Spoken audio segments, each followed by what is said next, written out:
하나님의 자녀는 형제를 사랑합니다 라는 제목으로 말씀을 같이 나누겠습니다. 오늘 본문의 주제는 사랑입니다. 사랑. 사랑은 우리가 가장 흔하게 쓰는 단어 중에 하나죠.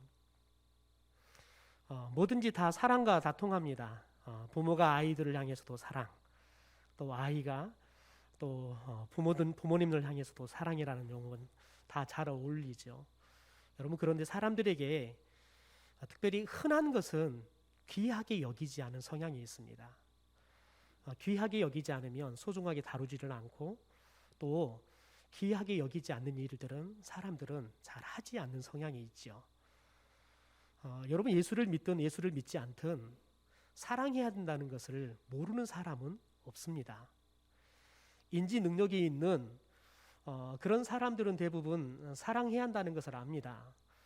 저와 함께 공부했던 목사님께서 특별히 이렇게 시설 가운데 중증 장애를 가진 아이들의 시설에서 목사로 이렇게 그 아이들과 함께 예배를 드리며 섬기는 일들을 했는데, 하루는 이분이 월요일날 주일을 보내고 올라오셨는데 굉장히 침울하셔요. 그러면서 지난주에 있었던 장례 이야기를 하는 거예요. 그 전주에 그 시설에 들어와서 태어나가지고는 거의 모든 시간들을 그 시설에서 보냈던 중증아이, 특별히 여자아이가 죽었다는 거예요. 그런데 일주일 만에 남자아이가 죽은 거예요.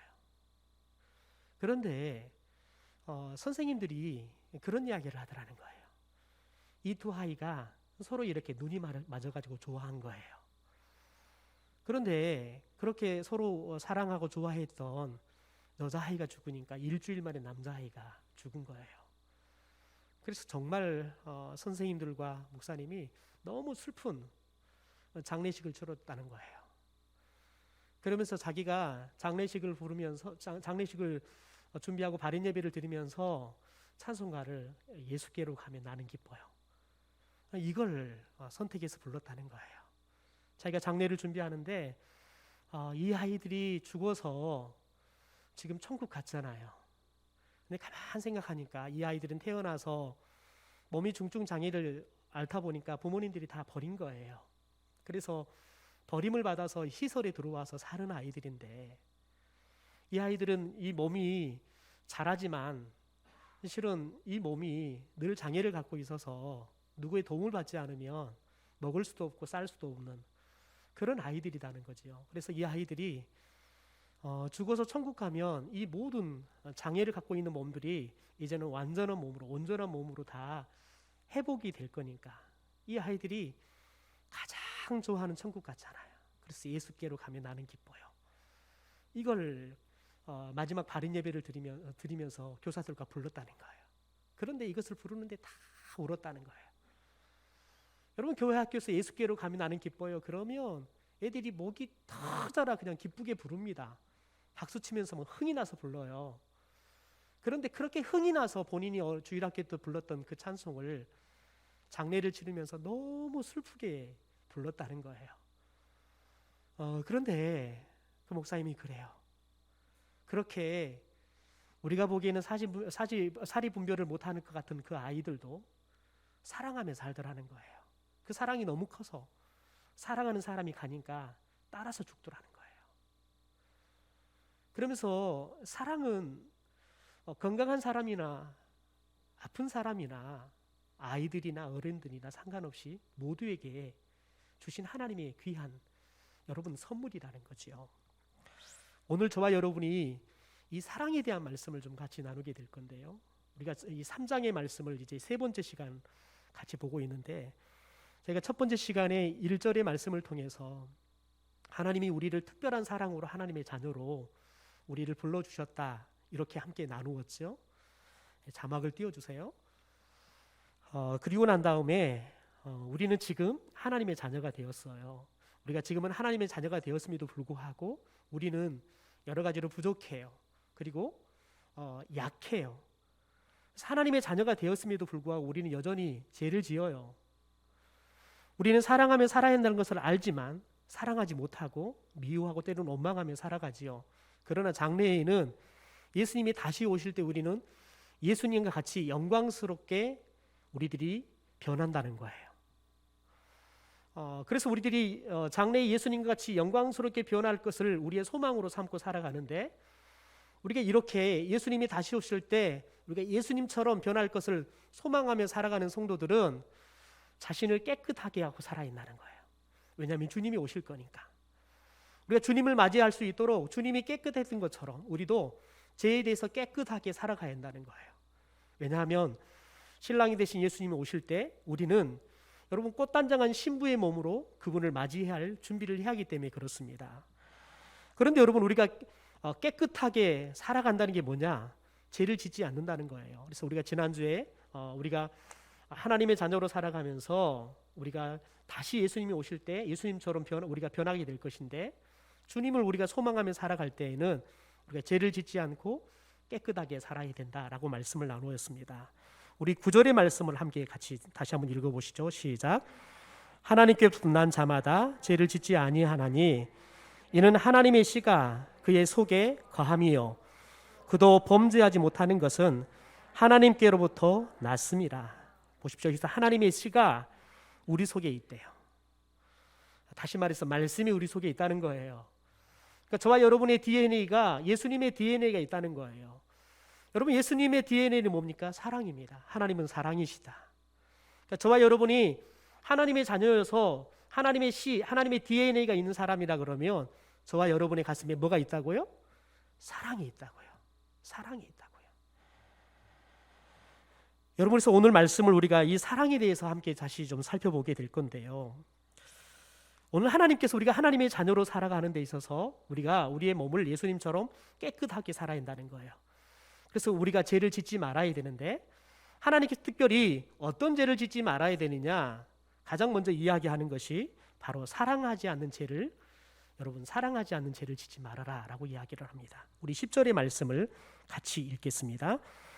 이러므로 하나님의 자녀들과 마귀의 자녀들이 드러나나니 무릇 의를 행하지 아니하는 자나 또는 그 형제를 사랑하지 아니하는 자는 하나님께 속하지 아니하니라.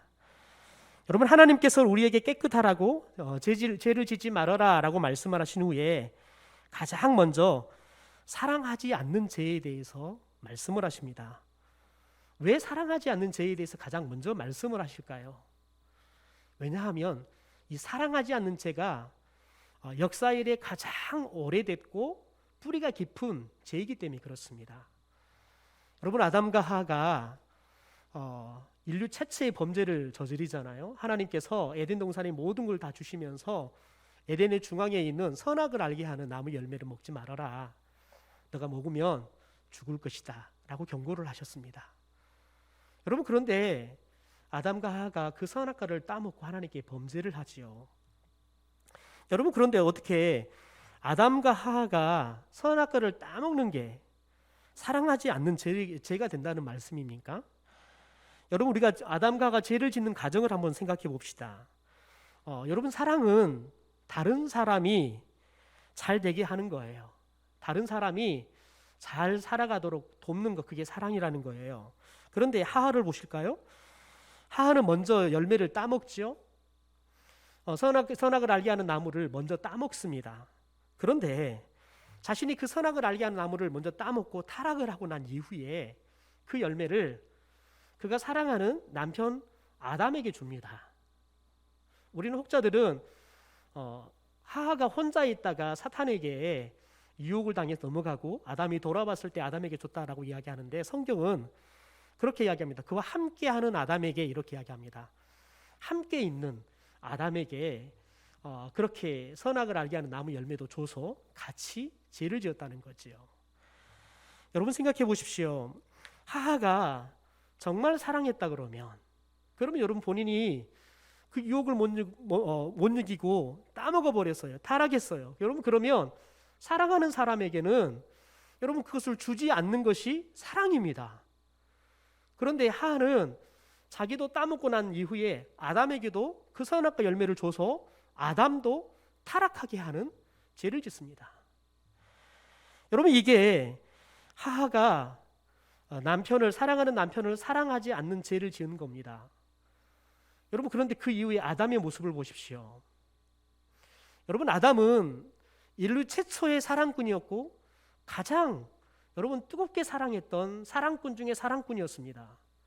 혹시 우리 여성분들이 여러분 남편에게 프로포즈를 받으면서 당신은 내 뼈 중에 뼈요 내 살 중에 살이다, 여러분 이런 위대한 사랑의 고백을 받으신 분이 계십니까? 평생 내가 당신 손에 물 안 묻히고 행복하게 해줄게, 뭐 이런 이야기나 들었지, 당신이 내 뼈 중에 뼈요 살 중에 살입니다. 여러분, 이런 로맨틱하고 이런 굉장히 시적인 여러분 사랑의 고백을 들어본 사람은 흔치 않을 겁니다. 그런데 하하는 아담에게 그런 사랑의 고백을 받았습니다. 그러니까 아담은 하하를 그렇게 사랑한 거예요. 첫눈에 뿅 반해버렸어요.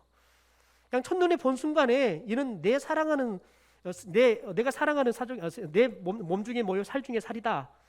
여러분, 이런 고백이 나올 정도로 첫눈에 반해버린, 그래서 완전히 하하하면 그냥 눈이 멀 정도로 그냥 사랑했던 아담입니다. 그런데 보십시오, 하나님께서 아담과 하하가 죄를 짓고 난 다음에 하나님을 피하니까 아담을 찾으시죠. 그리고 아담에게 이런 질문을 합니다. 왜 내가 내게 먹지 말라고 명령한 그 나무의 열매를 먹었냐, 이렇게 질문을 합니다. 여러분, 그런데 아담이 뭐라고 대답합니까? 하나님이 주셔서 저와 함께한 그녀가, 그 여자가 그 나무의 열매를 줘서 제가 먹었습니다. 누구 탓을 하는 겁니까? 하와 탓을 하는 거예요. 하를 원망하면서 여러분 이야기하는 거예요. 여러분, 그렇게 사랑했던 여러분 사랑꾼이었던 아담도 결국은 죄를 지으니까요, 가장 먼저 나타나는 게요, 그렇게 내 뼈 중에 뼈요 살 중에 살이다고 그렇게 위대한 사랑의 고백을 했던 이 아담의 입에서 뭐라고 나와요? 하하, 너 때문에 내가 죄를 지었다는 거예요. 하를 원망하는 여러분 그런 고백이 나오는 거예요. 여러분, 이렇게 해서 사랑하지 않는 죄야말로 세상에서 가장 오래되고 가장 뿌리가 깊은 죄라는 거예요. 이 말은 저와 여러분이 가장 쉽게 가장 많이 지을 수 있는 죄가 사랑하지 않는 죄라는 거예요.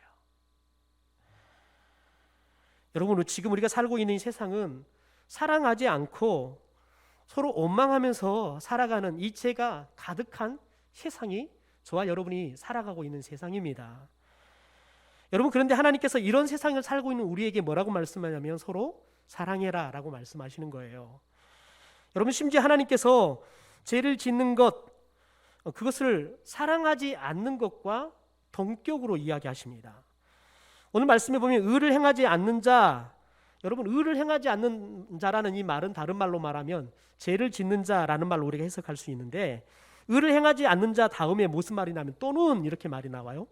여러분, 그런데 이 또는이란 말은 동격을 그 뒤에 나오거나 앞에 나오는 것과 동격이라는 거예요. 뜻이 같다는 말이에요. 여러분, 그러니까 의를 행하지 않는 자 다음에 나오는 말이 무슨 말이냐면 그 형제를 사랑하지 않는 자라고 이야기합니다. 그러니까 여러분, 우리가 사랑하지 않는 사람은 의를 행하지 않는 사람이고 사랑하지 않는 사람은 그러므로 죄를 짓는 사람이다라고 이야기를 하는 겁니다. 그래서 여러분, 우리들이 사랑하지 않는 것은 하나님 앞에 죄를 짓는 것이고 사랑하지 않는 것은 우리가 의를 따라 행하지 않는 삶을 살아가는 거예요.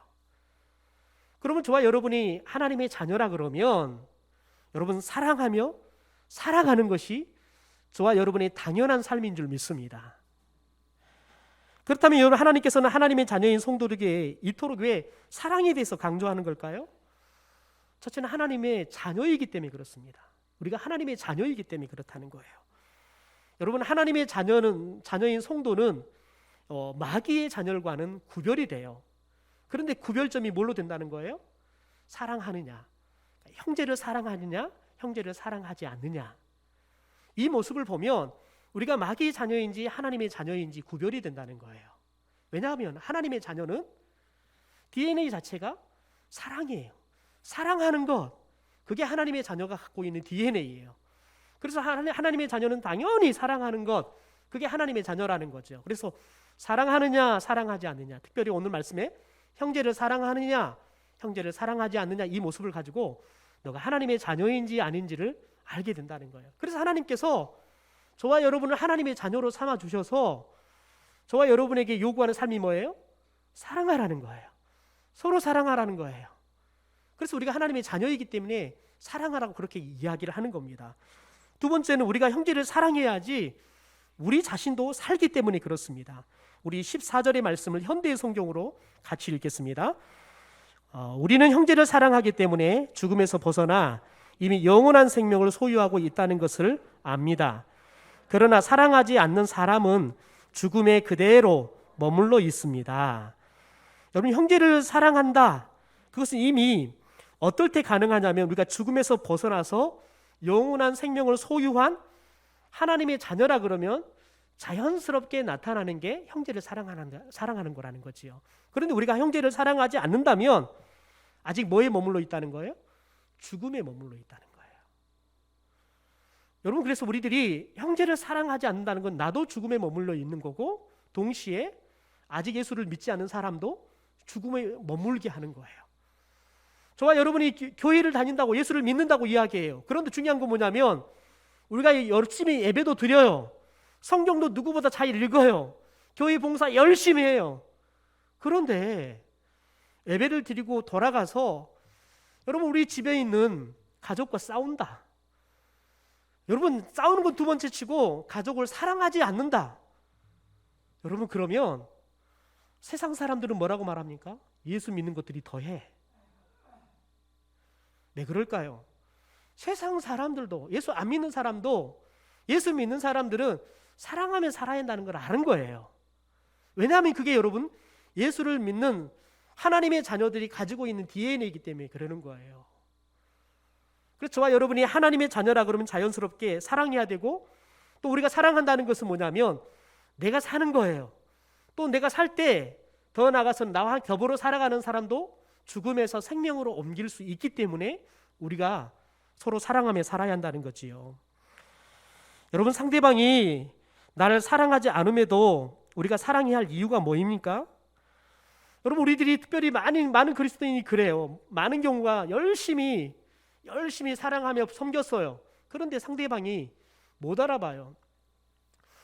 교회 안에서 특별히 이렇게 구제 사역을 많이 하다 보면 계속해서 이렇게 구제를 받는 사람들이 있어요. 그런데 그분들의 특징이 뭐냐면 계속 받다 보면 받는 것을 당연하게 생각해 버려요. 여러분, 그것까지는 괜찮아요. 여러분, 그럴 수 있어요. 그런데 당연하게 생각하면 잃어버리는 게 뭐냐면 감사를 잃어버려요. 감사를 잃어버리면 조금 작년보다 가져온 쌀이 내가 보기에는 조금 질이 떨어진 것 같다. 그러면 여러분, 감사하지 않으면 불평해요. 심지어 제가 지난번 사역할 때에는 굉장히 고심했던 문제가 뭐냐면 그분들은 늘 받으면 언제 가져온다는 이 시간의 개념이 너무 철두철미해요. 그래서 교회에서 몇 시에 오예배 끝나면 이걸 나눈다라는 것들을 계산을 다 하고 계세요. 그래서 조금 늦잖아요. 그럼 전화해가지고 왜 아직도 안 갖고 오냐고 화를 버럭버럭 내요. 심지어 이렇게 이제 늘 나르신 분들이 나르면 좋은데 성도님들이 이렇게 막 뒤바뀐다고 해요. 그러다 보면 보면 그 아파트는 나르는 순서가 있어요. 나름대로 자기들 안에는. 그런데 새로 오신 분은 그걸 모르잖아요. 그럼 자기 보이는 대로 막 날랐단 말이죠. 그랬더니 왜 이제서야 가져오냐는 거예요. 그래가지고 난리를 하는 거예요. 그러니까 돌아오서 그분들이 피드백하는 건 뭐냐면 이거 그만했으면 좋겠어요. 저도 고마운지를 몰라요. 그래서 매년마다 쌀을 나누고 김장김치를 나누고 나면 늘 빠지 않고 나오는 피드백은 뭐냐면 그만했으면 좋겠다는 거예요. 특별히 저 사람은 그만뒀으면 좋겠다고 나오는 사람들이 매년 똑같은 사람들이 나와요. 여러분, 그런데 왜 그러냐면 우리를 여러분 사랑이라는 개념을 상대적으로 생각하기 때문에 그래요. 조건적으로 생각하기 때문에 그러는 거예요. 줬으면 고마워하는 게 당연하고 생각하는 거예요. 여러분, 그런데 예수님이 우리를 사랑할 때 우리 모습을 보십시오. 우리가 아직 죄인 되었을 때 주님께서 우리를 위해 죽기 위해서, 우리를 사랑하기 위해서 이 땅에 내려오셨어요. 우리가 죄인 되었을 때요. 우리가 예수님 사랑받을 만한 행동을 하고 살기 때문에 예수님이 오셔서 우리를 사랑해 주신 게 아니라 사랑할 거리가 아무도 없고 오히려 사랑하기보다는 그냥 딱 심판해버리면 딱 좋을 놈, 여러분 그런 상태에 있을 때 예수님께서 오셔가지고 우리를 사랑해 주셨다고요. 심지어 오셔가지고 우리를 그렇게 사랑해 주셨는데도 불구하고 예수님의 사랑을 몰라요. 감동도 안 하고 오히려 손가락 찍어 욕한다고요. 여러분 그럼에도 불구하고 예수님은 사랑하세요. 예수님의 사랑은 상대적인 게 아니라 일방적인 거예요. 왜냐하면 그게 예수님이기 때문에 그렇습니다. 예수님은 여러분 무엇을 말해도 뭐라고 해도 누가 말해도 예수님은 그냥 사랑이에요. 여러분 그런데 저와 여러분이 그런 예수님의 자녀라고요. 그런데 우리는 그런 사랑을 받고 그런 사랑의 DNA를 가지고 있는데 우리의 생각은 여전히 예수님의 생각, 하나님의 나라의 생각이 아니라 세상의 가치관 갖고 내가 줬으면 고마워해야지만 다음에 고마워하면 더 주고 싶어, 이 마음이 든다고요. 여러분 이건 세상 사람들의 삶의 가치관이고 마음이에요. 그러나 그리스도인의 마음은 내가 줘도 저 사람이 고마운지 말라고, 아니 하나만 주냐고, 아니 2개를 줘야지, 정한가게 왜 하나만 주냐고, 이렇게 말해도 여러분 또 주고 싶은 마음이 들어야지만 여러분 저와 여러분이 하나님의 사랑으로 사랑하는 사람이라는 거예요. 여러분 그런데 세상은 그렇지 않다는 거예요. 세상은 여러분 우리들이 아무리 사랑해도 여러분 우리를 사랑하기는커녕 미워한다는 거예요. 그래서 사도 요한은 우리 13절이 뭐라고 말합니까? 형제들아 세상이 너희를 미워하여도 이상히 여기지 말라는 거예요. 세상이 우리를 미워해도, 우리가 그렇게 사랑했는데 우리를 미워해도 이상히 여기지 말라는 거예요. 왜 그럴까요? 요한복음 15장 18절과 19절에 예수님께서 우리에게 미리 이야기합니다. 현대어 성경으로 제가 읽어드리겠습니다. 너희가 서로 사랑하는데도 세상이 너희를 미워한다면 세상이 너희보다 먼저 나를 미워했다는 것을 기억하라. 만일 너희가 세상에 속하였다면 세상이 너희를 사랑하였을 것이다. 그러나 너희는 세상에 속하지 않았다. 그것은 내가 너희를 세상에서 택해 내었기 때문이다. 그래서 세상이 너희를 미워하는 것이다. 여러분 예수님도 똑같이 조건 없이 사랑하고 또 사랑하고 또 사랑했어요. 그렇게 여러분 제자들을 사랑을 베풀었음에도 불구하고 제자들이 다 배신하고 도망가요. 그런데 예수님은 또 사랑했어요.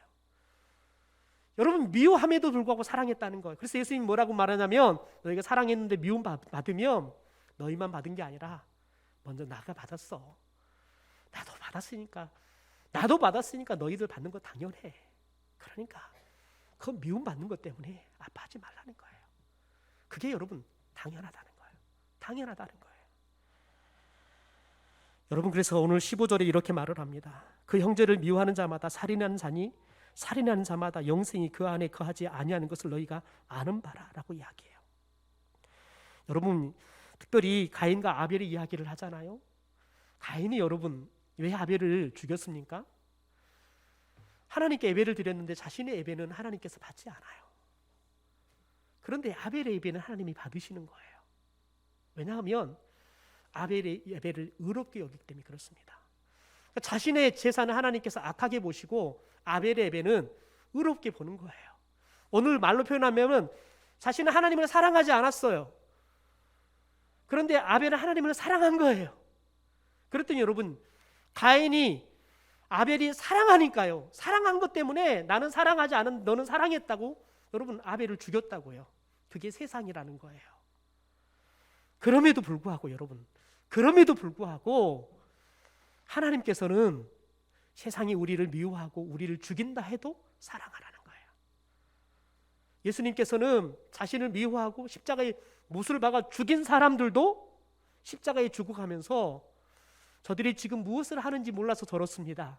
하나님 저들을 용서해 주십시오. 그들을 위한 용서의 기도를 하고 죽으셨어요. 다시 부활하셔서 여러분 그들을 또 사랑하셨어요. 자기를 십자가에 죽인 그들을 사랑하셨다고요. 그래서 여러분 유대인들이 예수님을 죽였지만 가장 먼저 예수님께서 부활하셔서 복음을 증거한 사람들이 누구입니까? 유대인들이었습니다. 유대인들에게 가장 먼저 자신을 죽인 유대인들에게 가장 먼저 예수님께서 복음을 전하셨습니다. 여러분 그게 하나님 예수님의 우리에게 보여주신 사랑이라는 거예요. 여러분 창세기 4장 11절과 12절의 말씀을 현대의 성경으로 제가 읽어드리겠습니다. 이제 내가 땅에서 저주를 받을 것이다. 땅이 그 입을 벌려서 너희 아우의 피를 내 손에서 받아 마셨다. 내가 밭을 갈아도 땅이 이제는 너희에게 효력을 더 나타내지 않을 것이다. 너는 이 땅 위에서 쉬지도 못하고 또 돌아다니게 될 것이다. 여러분, 가인이 아벨을 죽인 결과 무엇이 그에게 떠나버렸습니까? 하나님이 떠나버렸어요. 하나님의 돌보심이 없어요. 다시 말해서 그에게는 영생이 없다고요. 죽은 목숨이라는 거예요. 죽어버렸다는 거예요. 왜요? 사랑하지 않았기 때문에 그렇습니다. 그렇다면 여러분, 하나님께서 우리에게 보여준 진정한 사랑이 뭡니까? 예수님이 우리에게 보여준 진정한 사랑은 뭐냐면 죽이는 게 아니라 내가 죽는 거예요. 죽이는 게 아니라 내가 죽는 거예요. 여러분, 오늘 16절 말씀 현대어 성경으로 함께 같이 한번 읽어보겠습니다. 같이 읽겠습니다. 시작. 그리스도께서는 우리를 위해 죽으심으로써 사랑의 본을 보여주셨고 우리는 진정한 사랑이 무엇인가를 알게 되었습니다. 그러므로 우리도 믿음의 형제들을 위해 생명을 바쳐야 합니다. 예수님께서 우리에게 보여주신 사랑의 본이 뭐예요? 자신을 미워하는 사람들을 위해서, 자신을 십자가에 못 박아 죽이는 사람들을 위해서 여러분 자신의 목숨을 내어주며 사랑하는 거예요. 하나님이 우리에게 주신 사랑의 DNA라는 것은 여러분 적당하게 어느 기존 한계상을 갖고 있는 사랑이 아니라 필요하다면 내가 죽어서까지도 하는 게 사랑이라는 거예요. 여러분, 죽은 사람이 무슨 감정이 있어요? 여러분, 죽은 사람이 무슨 자존심이 있어요? 여러분, 저와 여러분이 이미 예수 그리스도를 믿는 순간 예수님과 함께 십자가에 못 박혀 죽은 줄 믿습니다. 그러므로 저와 여러분 안에 사는 건 누구예요? 내가 아니라 누구라고요? 그리스도라고요. 이미 나는 죽었어요. 그런데요, 여러분, 저와 여러분이 내가 사랑했는데, 내가 이렇게 도와줬는데 고마운 줄도 모르고 화를 내고 짜증을 내고 심지어 막 다른 사람들한테 유언도 퍼뜨리고, 여러분, 그러면 내가 다시는 해준가 봐. 여러분, 그건 하나님이 우리에게 주신 마음이 아니라 사탄이 주는 마음이에요. 그럼에도 불구하고 여러분, 저와 여러분이 사랑하는 거, 그게 예수님께서 우리에게 보여주신, 또 우리에게 주신 사랑인 줄 믿습니다. 여러분, 사무엘상의 12장을 보면 사무엘이 이런 기도를 합니다. 나는 너희를 위하여 기도하기를 쉬는 죄를 여호와 앞에 결단코 범하지 않고 선하고 의로운 길을 너희에게 가르칠 것이다 라고 이야기를 합니다. 여러분, 그런데 여러분이 이 말씀을 언제 하냐면 사무엘이 사울을 왕으로 세워요. 그래서 사무엘이 더 이상의 본인의 사명이 다 사라져 버렸어요. 사명이 없단 말이죠. 그런데 사무엘은 여전히 백성을 위해서 기도하는 것을 쉬지 않겠다라고 고백을 해요. 여러분, 왜 사무엘이 백성을 위해서 기도하는 걸 쉬지 않겠다고 이야기합니까? 백성들을 사랑했기 때문에 그렇습니다. 여러분, 사무엘이 보여준 것은 기도를 쉬지 않는 거지만, 여러분, 그 기도를 쉬지 않는 것 속에 뭐가 들어가 있냐면, 여러분, 백성들을 사랑하는데 그 사랑은 멈추지 않는 거예요. 쉬지 않는 거예요. 우리는 그렇습니다. 저 사람이 내가 그렇게 사랑을 베푸는데 내 사랑을 못 알아보고 오히려 나에게 비방하고 모함하는 일들을 겪으면 여러분, 사랑하긴커녕 그때부터 분노합니다. 내가 사랑을 베풀었던 것만큼 여러분 애증의 관계가 돼버려요. 여러분, 그런데 사무엘은 오늘 우리에게 뭘 가르치냐면 사랑은 멈추지 않는 거라는 거예요. 사랑은 쉬지 않는 거라는 거예요. 여러분, 상대방이 나에게 여러분 내 사랑을 받아들이든 내가 아무리 좋아해주고도 내가 예뻐해줘도 그걸 모르든 아니면 원수로 갚아주든 상관없이 저와 여러분의 안에 있는 사랑은 멈추지 않고 계속 흘러가야 될 줄 믿습니다. 그것이 여러분, 저와 여러분 가운데 예수님이 보여주신 사랑의 본이기 때문에 그렇습니다. 특별히 2009년 별시한 장영희 교수가 그러나 내게 당신이 있습니다라는 수필을 졌는데 그 수필에 나오는 글귀입니다. 자막에 나오는데 제가 읽어드리겠습니다. 사랑하다와 살다는 동사는 어원을 쫓아 올라가면 결국은 같은 말에서 유래한다고 한다. 영어에서 살다, 라이브와 사랑한다, 러브는 철자 하나 차이일 뿐이다. 살아가는 일은 어쩌면 사랑하는 일의 연속일지도 모른다. 신을 사랑하고 인간을 사랑하고 나라를 사랑하고 장미, 괴테, 모차르트, 커피를 사랑하고 우리들은 사랑하기 때문에 끝없이 아파하고 눈물 흘리기 일쑤이지만 살아가는 일에서 사랑하는 이를 뺀다면 삶은 허망한 그림자 쇼에 불과할 것이다. 그래서 내가 사랑하고 나를 사랑하는 이가 이 세상에 존재한다는 것, 그것이 내 삶의 가장 커다란 힘이 되는 것이다. 논어에 애지욕 기생이라는 말이 있습니다. 즉 누군가를 사랑한다는 것은 그 사람을 살게끔 하는 것이다. 여러분, 장영희 이 교수는 암으로 투병하다 죽었습니다. 여러분, 그런데 59에 죽었습니다. 젊은 나이에 죽었죠. 교수가 되기 위해서 얼마나 공부했겠습니까? 여러분, 그런데 그녀가 마지막 남기는 말들은 다 뭐냐면 사랑이라는 거예요. 인생을 살면서 돈을 못 버는 거, 큰 집을 못 산 거, 내 새끼들에게 많이 못 해준 거, 여러분 그것도 후회거리지만 가장 후회하는 건 뭐라고 말하냐면 사랑하지 못한 거. 사랑했는데 더 사랑하지 못한 게 후회거리더라는 거예요. 사람이 딱 죽음 앞에 서보니까 그렇더라는 거예요. 왜요? 사람이 산다는 것은 사랑한다는 거기 때문에 그렇습니다. 더군다나 여러분, 저와 여러분은 하나님의 자녀입니다. 사랑이라는 DNA를 갖고 살아가는 하나님의 자녀입니다. 저와 여러분이 하나님의 자녀라 그러면 형제를 사랑하는 것이 저와 여러분의 삶의 모습인 줄 믿습니다. 여러분, 이 한 주간 도전해 봅시다. 서로 사랑하며 살아가봤으면 좋겠습니다.